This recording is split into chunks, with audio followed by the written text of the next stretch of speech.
Olá, ouvintes! Sejam bem-vindos, vindas e vindes a mais uma edição do podcast Toda Voz, que traz assuntos relacionados à Secretaria de Combate às Opressões do Sindicato dos Petroleiros de São José dos Campos e região.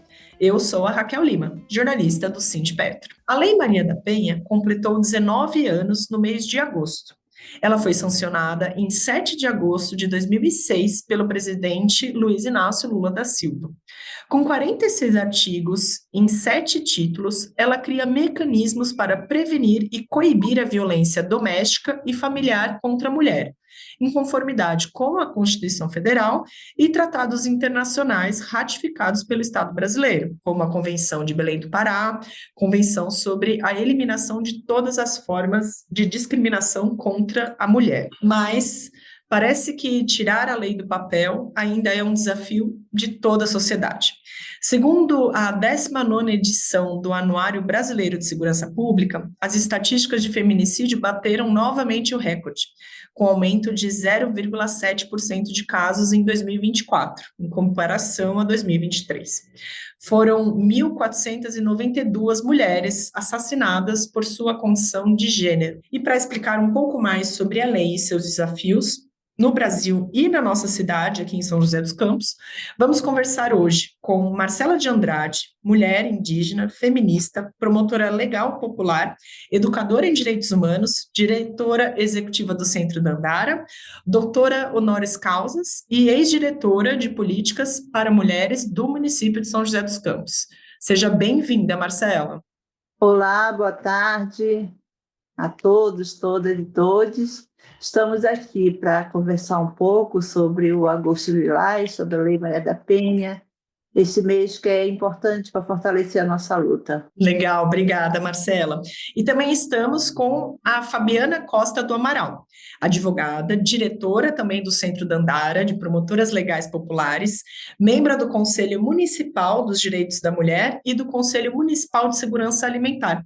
Obrigada, Fabi, mais uma vez aí por aceitar o nosso convite. A gente que agradece, é sempre um prazer estar falando com o governo sindical.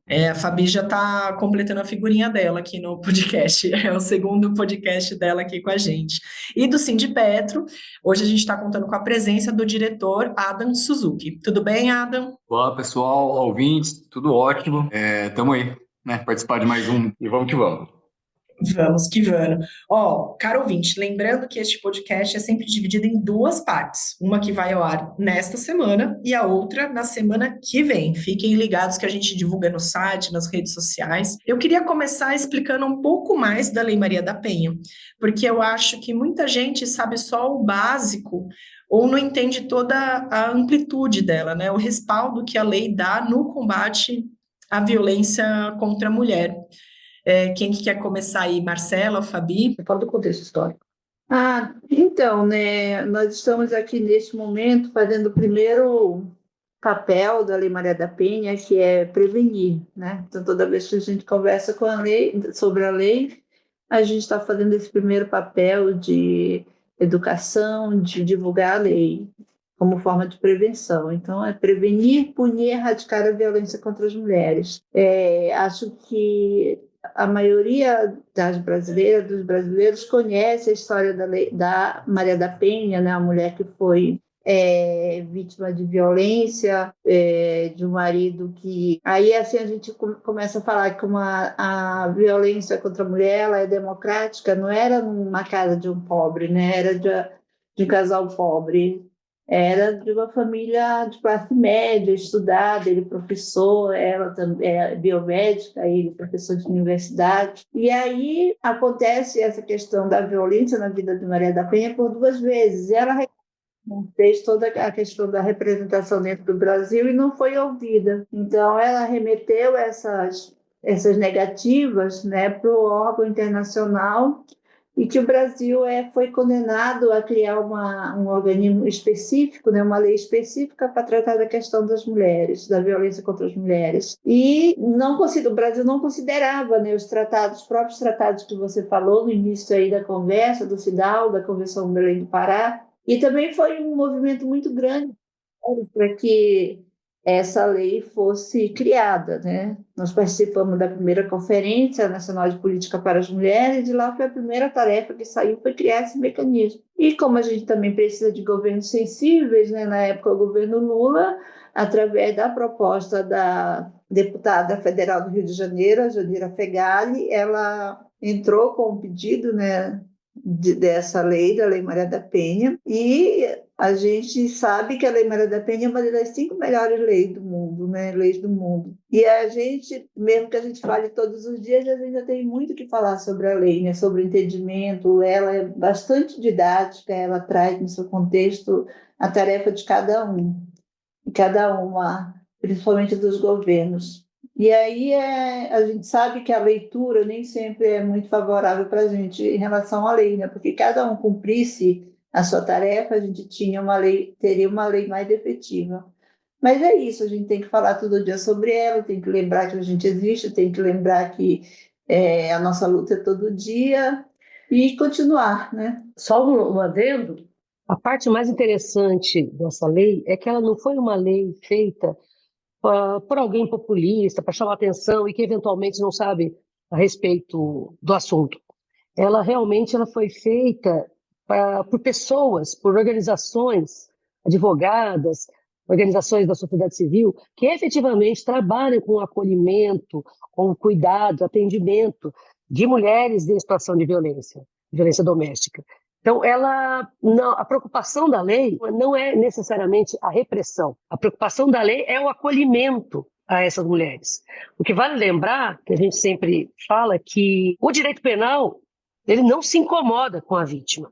Infelizmente, o direito penal ele pune o agressor. E nem isso a gente sabe que efetivamente surte resultado, porque todos os países onde existem penas bem mais severas, isso não resultou numa diminuição da criminalidade. Então, talvez essa seja a questão mais, um paradigma, né, legal e social que a lei adotou. Fora que, se você analisar, entre o caso ocorrido com a Maria da Penha, as 2 tentativas de feminicídio, e a efetiva punição do agressor, foram mais de 20 anos.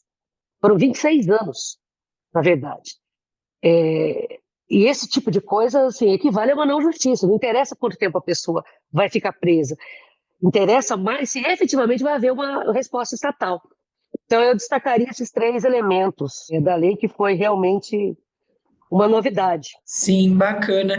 E no nosso papo prévio, né, vocês disseram muito, e a Marcela reafirmou aí agora, né, que o papel da lei, o principal papel é prevenir, né? E como que isso está acontecendo na prática? Como que vocês enxergam que está a integração entre a lei e a sociedade, né? Entre a lei e as políticas públicas que façam essa lei chegar na sociedade, né? Como que vocês enxergam que está essa conversa aí entre o que está no papel e que as pessoas têm conhecimento e estão fazendo? Bem, eu acredito que o Estado falha quando ele não faz, por exemplo, capacitação permanente das polícias, capacitação permanente dos servidores públicos ou das instituições contratadas, terceirizadas, né, que a gente sabe que isso é uma prática muito comum no Brasil. E aí a gente perde um tanto quanto isso. A outra coisa também é em relação a essa capacitação permanente para professores, né? A questão da saúde, que a gente sabe que é a primeira porta, né? A primeira porta de entrada de uma mulher em situação de violência. Falta campanhas chamando a atenção da sociedade, e isso resulta na falta de política pública, né? Porque não existe nós sem nós. Se os governos não ouvem as mulheres, não ouvem os espaços onde elas participam, acontece de não chegar, de fato, a política pública necessária para as mulheres. Entendeu? Porque, mas você está falando de mulher e vai falar de creche. Sim, é importante falar de creche, porque não tem creche período integral. Como que essas mulheres vão ter autonomia, né, para lutar pelos seus direitos se não tem um lugar confiável para deixar suas crianças? Então, são um monte de detalhes, de situações, são muitas coisas assim das situações que a gente precisa ser ouvida cada vez mais. E toda vez que a gente é ouvido, nós somos ouvidas, surgem resultados espetaculares, né? Como a própria Lei Maria da Penha, que a gente sabe que tem ainda as suas... Não é a lei que tem deficiência, a deficiência está nos governos. E é isso, a gente briga todo dia para que a gente avance, né, o tempo todo, como sociedade, como instituição e como participantes de espaço de poder e decisão. Pegando exatamente do final da fala da Marcela, o que nos incomoda muito é que você tem uma lei que ela, assim, como ela foi feita exatamente por quem sabia do vácuo jurídico que tinha para a tarefa de defender as mulheres, ela é uma lei excelente. E o que você mais vê, a gente brinca aqui no Dandara, que a gente vê março, agosto e novembro, são datas assim emblemáticas, que sempre vê aquela enxurrada de projeto de lei que quer consertar, que quer fazer qualquer puxadinho em algo que já está bom, que precisaria ser implementado. Né?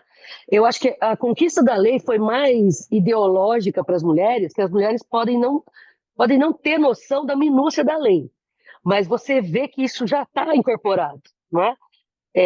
Esses dias a gente estava vendo, eu estava indo para a rodoviária e vi uma mulher gritar com um cara. Não sei exatamente o que ele fazia, mas chamou a atenção de todo mundo. Ela falou assim, olha, eu te meto a Maria da Penha. Então, assim, essa conquista foi muito importante para as mulheres, né? Você passou de ser algo considerado de menor potencial ofensivo para algo que efetivamente é um crime contra direitos humanos. Agora, toda a parte do aparato da polícia, da segurança pública, do judiciário, isso não acompanhou essa inovação. Pra vocês terem uma ideia, a lei é de 2006, começou a valer em 2007. Somente em 2022, o CNJ teve que lançar um protocolo para julgamento com perspectiva de gênero. O que significa isso? Significa que, em 2022, o órgão máximo da magistratura no Brasil precisou dizer para juízes, juízas, desembargadores, ministros e ministras, como que eles têm que aplicar a lei. Que o conceito de igualdade batido, né, que eles tentam aplicar, na verdade, reforça uma sociedade desigual. Fora isso, você tem um grande problema, que é sempre o desafio em todo lugar, que é dos órgãos que trabalham a defesa da mulher se conversarem, é a rede. Infelizmente, cada vez mais você tem problemas dos próprios órgãos públicos que uns não conversam com os outros. É um desafio diário isso. A Marcela estava falando, por exemplo, dessa questão de outros setores, né, como, por exemplo, de saúde, educação, e eu fiquei pensando justamente nisso, né, o quanto deveria ser uma coisa meio transversalizada, né, assim, entre, por exemplo, né, UPAs, UBS, nas escolas, né, públicas, né, deveria ter uma... É isso, né, o certo deveria ser a gente falar do mesmo tom para todo mundo, né? A Marcela pode falar até melhor que eu. Tem uma coisa que é muito importante, porque é um indício, é o que a gente pega para exigir política pública, que é a notificação compulsória, que todas podemos fazer, né? Todos os órgãos que trabalham na defesa da mulher. Mas a porta de entrada mais comum, prioritária para isso, são as UBSs, é o SUS, certo? E várias vezes a gente pega casos em que o SUS, a própria UBS, não fez a notificação compulsória. Não é? Então, isso é terrível para a gente. Ao mesmo tempo, você tem, por exemplo, a lei que obriga as UBSs ao desconfiarem de violência doméstica, chamar a Guarda Civil, a GCM. Então, você tem uma série de obrigações sobre um órgão tão importante, só que na prática você não tem treinamento para isso. Eles não têm nem condições, às vezes, de fazer isso. Cadê meu celular? Eu vou ligar pro 80, vou entregar teu nome e explicar meu endereço. Aqui você não entra mais, eu digo que não te conheço e jogo água fervendo se você se aventurar. Eu solto o cachorro e apontando pra você, eu grito pé. Eu quero ver você pular, você correr na frente dos vizinhos. Você vai se arrepender de levantar a mão pra mim. Cadê meu celular? Eu vou ligar pro 80, vou entregar teu nome e explicar meu endereço. Aqui você não entra mais, eu digo que não te conheço e joga. E eu vou fugir um pouquinho do roteiro, mas só para também fazer uma pergunta que eu acho que eu estava esses dias pesquisando mais coisas, né, da Lei Maria da Penha, principalmente nos casos recentes, né, que a gente teve aí bastante repercussão na mídia, né, com as mulheres, né, no elevador, que sofreram agressões e tudo mais. E eu escutei uma coisa que eu até achei interessante e achava legal a gente propagar essa informação aqui, que a Lei Maria da Penha, a violência, não precisa ser a própria mulher e a vítima, né? É isso, é aquele famoso aquele ditado antigo que a gente tinha aqui em briga de mulher, ninguém mete a colher, né? É justamente o contrário, né? Isso eu acho que é importante a gente explicar isso daí, porque eu pensei que pode ser até, enfim, é uma questão de serviço também aqui para quem está ouvindo, né?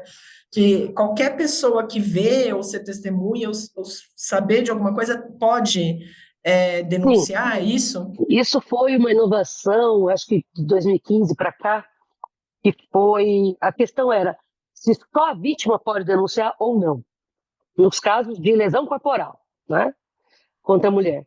E a posição que saiu, né, vencedora desse julgamento foi que qualquer pessoa que tenha presenciado, que saiba da violência pode denunciar. Isso também foi um divisor de águas bem grande no direito, né?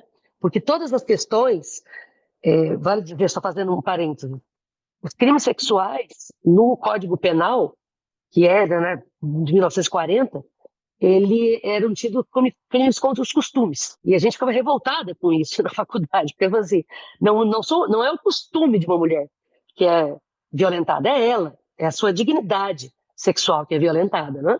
Lógico. Por isso, então, nos casos de lesão corporal, qualquer pessoa que testemunhe pode denunciar, que foi o caso do porteiro, no primeiro caso do Abiveto que a gente teve notícia. Legal. Eu queria também que a gente explicasse aqui um pouco mais, no papo que eu tive aí previamente com a Marcela também, eu achei interessante a gente explicar um pouquinho aqui sobre os diferentes tipos de violência, né? Porque a gente ouve muito falar da física, né? Um pouco mais hoje em dia, da psicológica também, mas também existe a patrimonial, a moral, né? E o tal ciclo da violência. Vocês poderiam explicar um pouquinho mais isso pra gente? Bem, eu posso falar sobre as formas de violência, né, a tipificação conforme a lei, dentro do ciclo da violência, que é como costuma falar, que ela não é um ciclo, mas que ele não é engessado, é para você perceber se você está nesse ciclo da violência, se a sua amiga está, mas respeitando o tempo e a história dela, entendeu? Então a gente começa, é claro que o ciclo da violência ele começa bem antes das fases das fases do próprio ciclo, né? Quando ainda está naquela coisa de conhecer, paquerar, ficar. Alguns elementos da violência já aparecem ali, como a questão dessa coisa de não quero que você fale com fulano, não quero que você use essa roupa, não quero que você corte esse cabelo, mas aí assim há o envolvimento, né? Às vezes a falta de conhecimento e maturidade da mulher, da menina, da adolescente, vai vendo isso como cuidado, tem ciúme de mim, ele quer cuidar de mim, entendeu? E aí isso, se não rompe no primeiro momento, essa violência, ela que parece bastante sutil, né? Ela segue para quando a gente trata já de um relacionamento mais... Quando a pessoa assume esse relacionamento, né? E a gente fala da primeira fase, que é a criação da tensão, onde acontece pequenos atos de violência, um beliscão aqui, um empurrãozinho ali, mas a principal violência é a psicológica, né? Porque nenhum autor da agressão vai para cima de uma mulher que ele perceba que ela conhece seus direitos, né? Conhece, é dona de sua vida. Então, para que isso aconteça, ele precisa minar, precisa deixar a pessoa sem acreditar nela mesma. E diante desse contexto todo da violência psicológica, pode acontecer a violência sexual, né? Toda vez que uma mulher faz um ato sexual por pressão, ela está sendo estuprada. E aí, às vezes, fala assim, mas tem que fazer, né? Se não fizer em casa, vai procurar alguém na rua, né? Que procure, use camisinha e procure. Mas não me venha fazer sexo forçado comigo, porque isso é estupro, é crime. E aí vem a violência moral, né? Aquela questão de que chama dos piores nomes, desfaz dessa mulher, e também a violência patrimonial. Nos últimos tempos, a gente tem acompanhado, eu, Fabi, situações de violência patrimonial em que os homens compram casa no nome de um parente, de uma mãe, e aí, no momento de separação, que a mulher vai descobrir que aquele imóvel não é dela, que ela não tem praticamente nada, e que vai precisar fazer uma luta para provar, né, que ela contribuiu para a elevação econômica dessa família, desse marido. Eu acho que a Fabi explica melhor isso porque ela atendeu várias dessas mulheres aqui, porque precisa ver processo, precisa orientar, precisa ir para a defensoria, né, porque a gente não trabalha sozinho, né, a gente movimenta uma rede para trabalhar essas situações das mulheres. E aí, também dentro do ciclo da violência, depois de todo esse experimento, né, de toda essa situação de que a cada fase você pode romper, não dá para romper sozinha, tem que romper com a ajuda da sociedade, com a ajuda da política. E se ela não consegue romper, ela vai para a segunda fase, que é a fase da vulnerabilidade individual, onde essa mulher está sozinha, que ninguém mais acredita nela, que ela já reclamou dessa situação que ela vive para todo mundo, mas é o momento em que ela pode ser morta, né? É o momento em que ela está frágil e que, ao saber de uma notícia de violência física, é importante saber que a gente tem 48 horas para salvaguardar a vida dessa mulher. E se salvaguardando a vida dessa mulher, trabalhando com as políticas existentes, abraçando essa mulher em todo esse contexto da violência que ela apresenta, que ela apresentou, né, que ela contou, mesmo que a gente abrigue essa mulher, que ela vá para um abrigo protetivo, que é um lugar bom, mas não é o melhor lugar para ela, porque ela vai ficar presa ali, ela vai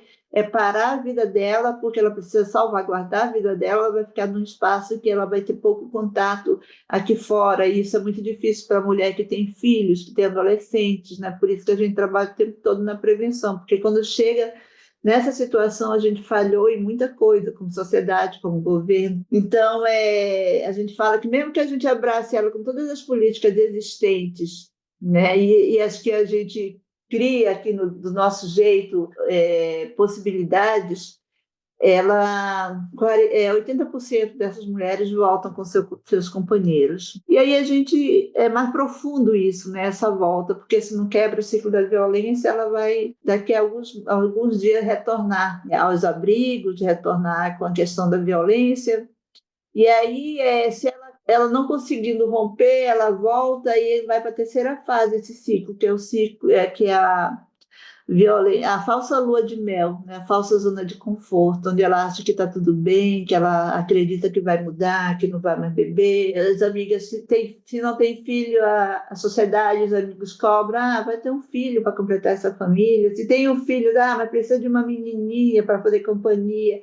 E assim vai, né? Não rompendo o ciclo da violência, essa mulher pode ser morta. É muito provavelmente. E vocês observam também uma repetição desse ciclo da violência entre as diferentes gerações, por exemplo, da mesma família? Isso acontece? É comum?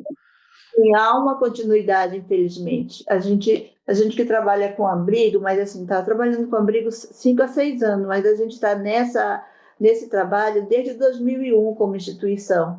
A gente percebe que as pessoas que a gente acolheu, é evidente que muitas se libertaram, muitas mesmo, eu não vou fazer aqui que uma grande mídia faz, né, que só mostra desgraça, mas a gente tem conhecimento de 2, 3 famílias que esse processo ele se repete, ele é contínuo, entendeu?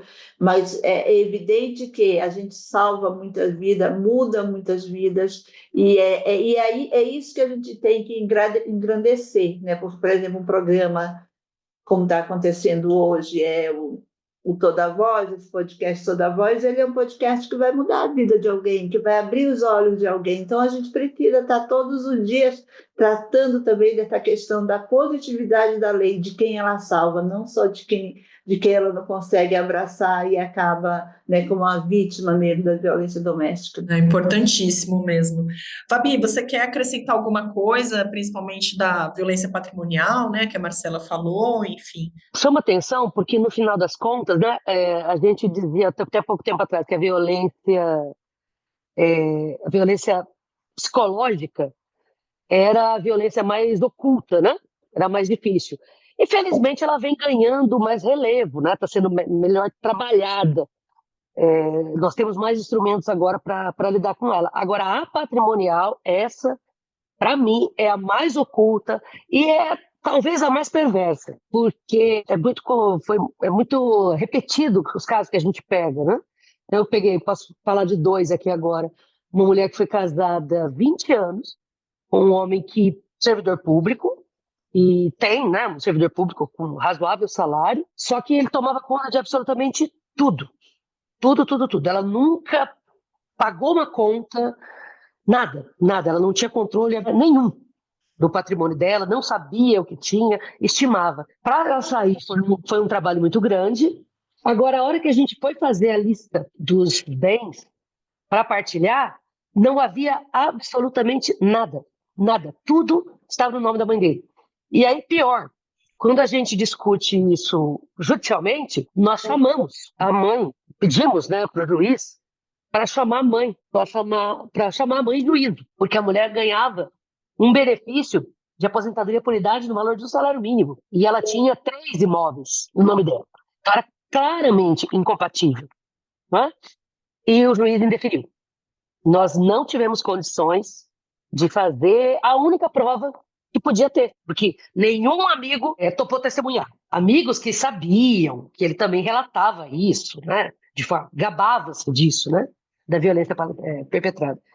E na semana passada nós recebemos uma senhora casada também com um homem. O único bem que eles têm é a casa que financiaram, pagaram, né, as duras penas. E ela apanhou desse homem, saiu. Quem me ligou, para você ter uma ideia, foi a mulher que está na casa. Ela é diarista e a dona da casa me ligou, sabe, do nosso trabalho, pediu para que eu conversasse com ela, porque ela se queixou de dor nas costelas. Aí conversando, ela fala que foi agredida. Mas a principal preocupação dela é que o homem falou que se ela saísse de casa, ele ia trocar as fechaduras, porque tudo lá era dele mesmo. E por mais que a gente tenha comentado que não é bem verdade a respeito disso, ela não teve confiança e ela acabou voltando com esse agressor. Então são casos assim que dilaceram a gente e que a gente vê que o judiciário não é que não está preparado, me parece que não quer enfrentar essa questão como deveria. Maria da Penha, venha, desce o morro pra ajudar, não cansei do meu amor, não, mas cansei de apanhar. Muito mais do que a razão é a paixão. Muita gente diz que isso é errado. Esses relatos, né, de violência patrimonial, acho que assim como eu vou escutando você falando, eu me lembro, enfim, de algumas amigas, né, que também enfrentam esses problemas, às vezes, na hora da separação, né, que descobre tal coisa, que não estava no nome, que estava, imagino que é um problema que também interfira as diversas classes sociais, é isso, Fabi? Acho que independe, né? Assim, se a pessoa é rica, se é pobre, isso acontece, parece que de forma generalizada, né? Assim. Nada, mas a gente sempre hierarquiza, porque assim, quem tem uma situação, desses 2 casos que eu te falei, por exemplo, o primeiro caso, eu citei que nós entramos com o processo de divórcio, a mulher, com muita dificuldade, mas ela conseguiu se formar em direito e conseguiu passar no AB, e ela é advogada, não é? Então, assim, a outro caso, ela é diarista, e o único bem da vida dela, a única coisa que ela conseguiu construir na vida dela, foi pagar o financiamento. Então, é verdade, acontece em todas as classes sociais, só que quem é mais prejudicada nisso é quem tem muito pouco. E quando a violência se repete em quem tem muito pouco, aí de fato você não tem... Como é que você vai conseguir que essa mulher se reerga, né? A outra a gente consegue ajudar, nós conseguimos, né?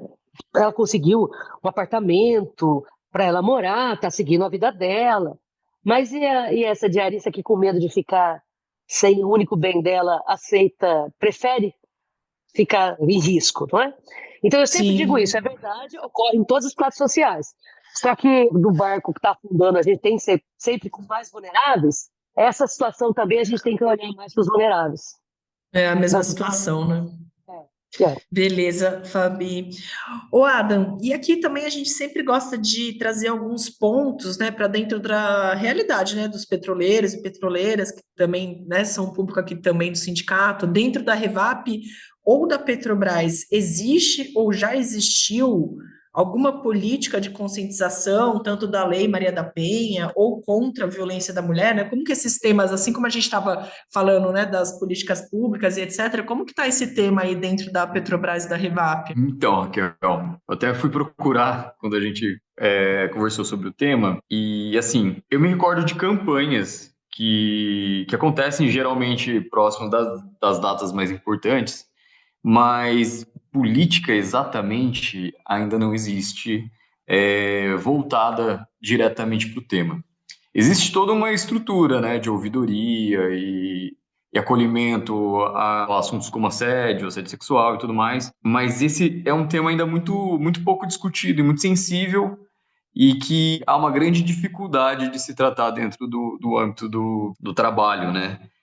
A gente conhece casos que foram evidentes, né, e que alguém tomou alguma providência dentro do âmbito do trabalho para apoiar a vítima, né, de violência doméstica. Mas é muito raro porque é muito sensível, né? É muito difícil acontecer do apoio vir ali do trabalho. A gente vê muito poucos eventos acontecendo dessa forma. Outro ponto que é preciso tocar também é que a quantidade de empregadas mulheres dentro da Revap é baixíssima, né? A gente tem, assim, uma refinaria que tem a menor porcentagem de mulheres trabalhando em cargos técnicos no Brasil como um todo, né? Aqui na refinaria é muito baixo o índice de empregabilidade de mulheres. E então, de fato, a gente tem uma deficiência nessas políticas e nessa discussão. E, inclusive, eu vou aproveitar a oportunidade para fazer perguntas também, que me veio durante o papo, que é sobre isso, né? Como que, se existem exemplos de políticas em outras empresas, se existem bons exemplos, sobre como lidar com esse assunto, como levar esse assunto para essas mulheres. Porque assim, o que a gente vê acontecer muito na Revap é que existe um grande número de mulheres em contratos, principalmente contratados, né?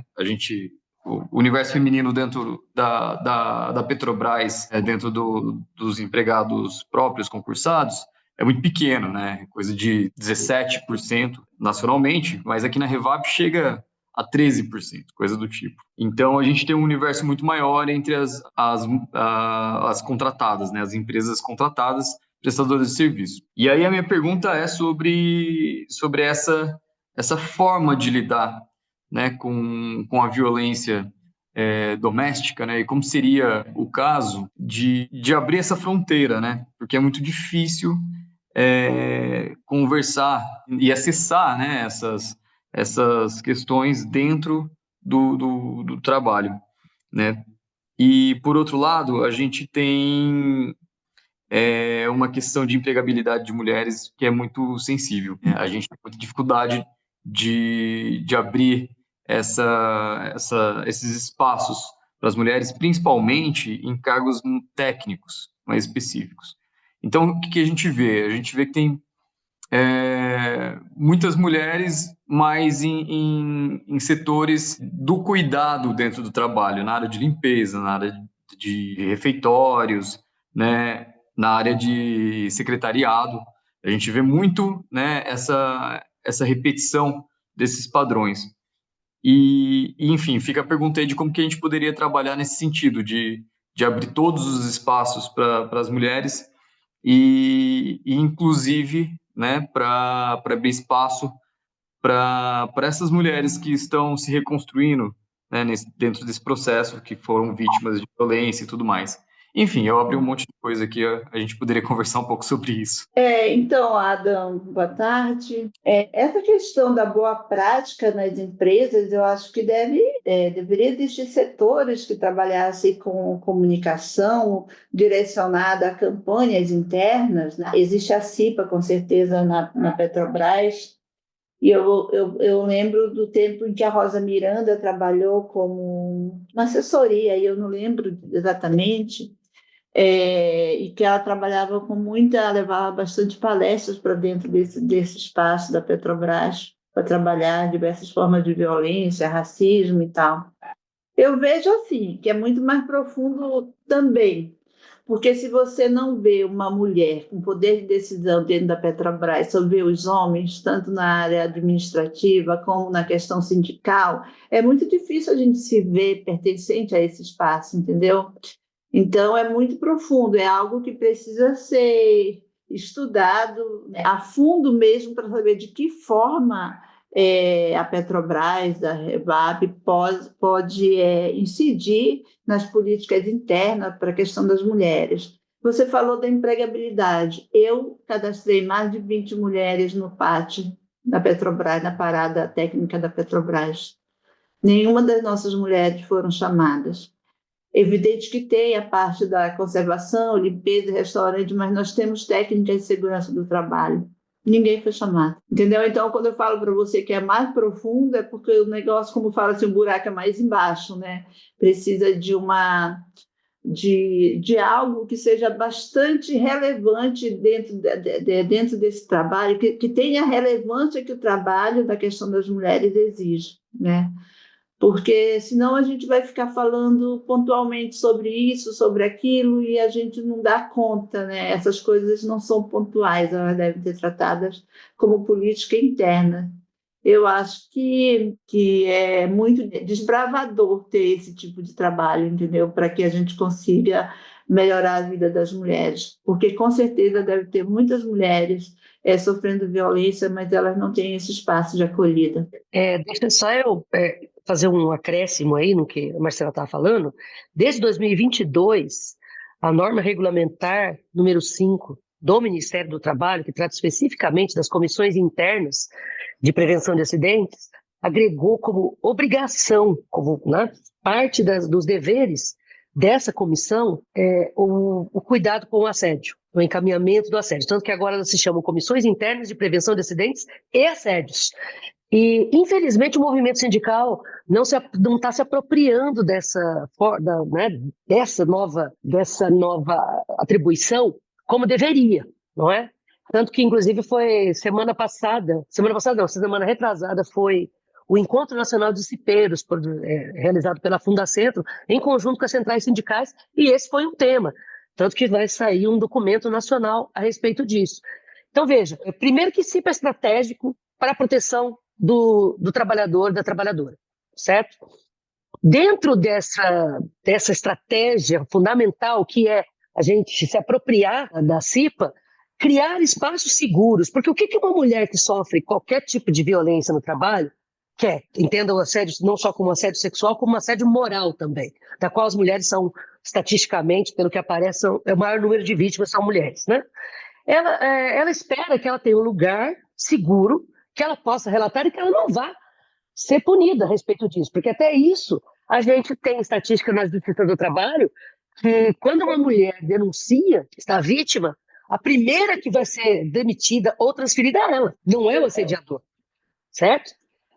Primeiro é ela. Ela vai para a rua, se foi terceirizada, então é rua, imediatamente. A gente teve um caso aqui, nós atendemos um caso de uma mulher terceirizada da limpeza de uma UBS, que ao denunciar assédio moral que ela estava sofrendo, ela foi incauta, foi direto na chefia, ao invés de procurar a CIPA, talvez a CIPA não estivesse preparada para isso, e ela foi demitida, certo? Porque a parte, como o Adam bem colocou aqui, as mulheres elas são segregadas para esses postos de trabalho, né? Nichados, de limpeza, do cuidado de uma maneira geral, né? Da zeladoria e cuidado de uma maneira geral. E essas são as mais, entre aspas, descartáveis, né? Então, eu acho que a gente tem que voltar a fazer o que o movimento sindical fazia, que é a nossa formação. A formação obrigatória que o empregador dá, que está na lei, ok. Mas o movimento sindical tem que se apropriar disso e nós temos que preparar a nossa CIPA. Nós temos que fazer com que a CIPA seja, dentro do local de trabalho, use os nossos cipeiros, sejam eleitos com essa função, saibam com essa função e saibam a importância que é criar esse espaço seguro para essas mulheres. Ótimo, hein? A gente acabou abrindo um segundo podcast aqui no meio desse podcast, hein? Mas é muito bacana mesmo fazer essa interseccionalidade aí, né, entre um tema e outro, e acho que é bem importante e desafiador. Eu vi o Adam fazendo várias anotações, eu acho que a próxima reunião da CIPA vai ter assunto, né, Adam? Bom, gente, essa foi a primeira parte do episódio, entendendo e discutindo a Lei Maria da Penha. Desde já, muito obrigada aos nossos convidados, e a gente se vê na segunda parte desse episódio, trazendo um pouco desse papo aqui para a nossa cidade e região de São José dos Campos, e como essas mulheres são impactadas também em outros aspectos. A gente até acabou dando spoiler aqui já da empregabilidade, mas renda, moradia, enfim. Fique ligado e acompanha a segunda parte. Esse é o podcast Toda Voz, um olhar da Secretaria de Combate às Opressões. Pois toda voz importa, toda voz merece espaço e respeito. Se você gostou do nosso conteúdo, ajude compartilhando esse episódio. E se você ainda não nos segue, dê um seguir na sua plataforma para receber uma notificação quando tiver um episódio novo. Eu sou a Raquel Lima e a edição é do Lucas Assani. Até mais!